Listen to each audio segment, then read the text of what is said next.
बोलो। तुमने बेईमानी की हदें तोड़ दी, लोगों का खून चूसा, रिश्वतें खाई। तुम समाजवाद और देश के नाम पर एक कलंक को। समाजवाद? हमारे देश में समाजवाद कहां है? हमारे देश में तो अवसरवाद है, जात पातवाद है, कुर्सीवाद है। अरे समाजवाद तो तब आएगा जब आप अपने वोट की ताकत महसूस करेंगे। ये जो वोट है ना, ये कागज का टुकड़ा नहीं है कि डब्बे में डाला और चल दिए। ये वोट तुम्हारे परिवार, तुम्हारे देश, उसकी उन्नति की पर्ची है। ये तो दो धारी तलवार है जो दोनों तरफ से काटती है। ठीक जगह पड़े तो देश खुशहाल, और गलत जगह पड़े तो देश का सत्यानाश।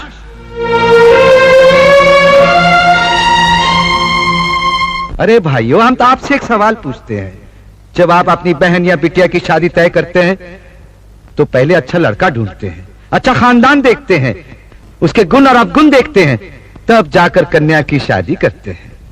वोट भी तो तुम्हारी बहन और बिटिया है ना, उसको किसी को भी उठाकर दे देते हो। अरे भाई, ये वोट तो भरोसेमंद और ईमानदार को देना चाहिए। मगर आप लोग क्या करते हैं? बेचते हैं अपना वोट, वोट का ब्लैक मार्केट करते हैं। जिसने ज्यादा पैसे दिए उसे दे दिया। वोट तो ऐसे बांटते हो जैसे वोट सड़क पर मिलता है। कभी किसी दोस्त को दे दिया, कभी अपनी जात वाले को दे दिया, और कभी बेच दिया। अरे हम तो कहते हैं जो वोट बेचता है वो भी बेईमान है, जो वोट खरीदता है वो भी बेईमान है। तो फिर किस मुंह से हमें बेईमान कहते हो? हाँ, अरे अगर बेईमान लोग सरकार बनाएंगे तो सरकार तो बेईमान बनेगी ही। तो फिर चिल्लाते काहे को कि डाउन डाउन मुर्दाबाद? जिस दिन तुम वोट खरीदने वालों को अपनी चौखट से धक्का मारकर बाहर निकाल दोगे, उस दिन ये सब कुछ ठीक हो जाएगा। अब देखो, हमारे इन उप मुख्यमंत्रियों को, इन बेईमानों को किसने भेजा? ये आप ही के लोगों के भेजे हुए हैं ना। अब ये बेईमानी नहीं करेंगे तो क्या करेंगे? आज से 5 साल बाद जब इनको इलेक्शन लड़ना पड़ेगा तो ये पैसा कहां से लाएंगे? अरे यहीं से तो लाएंगे ना।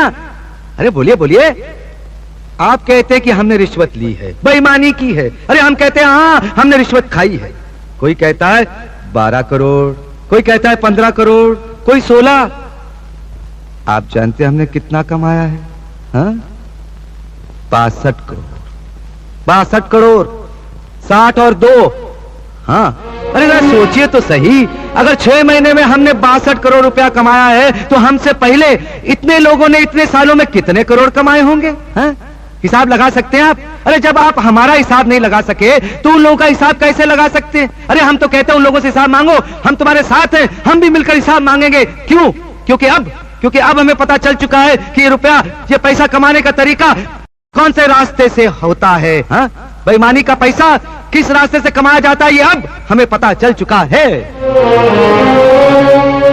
आप लोग कहते हैं कि हम बेईमान हैं। हाँ, आप क्या कहते हैं? आप धर्म के अवतार हैं। आप क्या कहते हैं? आप न्याय के देवता हैं। आप क्या कहते हैं? आप ईमानदारी के पैगंबर हैं।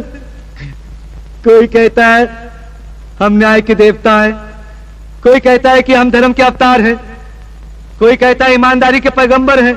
मगर हम क्या हैं? हम बेईमान हैं। हम भी जानते हैं, आप भी जानते हैं, लेकिन ये नहीं बोलेंगे। सुन लिया आप लोगों ने? क्योंकि हम इनका कच्चा चिट्ठा जानते हैं ना, इनका बांडा फोड़ सकते हैं। इसलिए तो हम इन बेईमानों के मुखिया बन गए। पर हमारी बेईमानी की कमाई गई कहां? क्या हम निकल गए? अरे हराम का पैसा तो कोर्ट बंद के सामने फूटता है, हमारे सामने भी फूट सकता था। हमारी बिटिया की शादी हुई, हाँ? क्या हमें पता था? क्या हमने 10-20 लाख रुपए का तोहफा दे दिया? क्या 10-20 लाख रुपया दहेज में दे दिया? नहीं।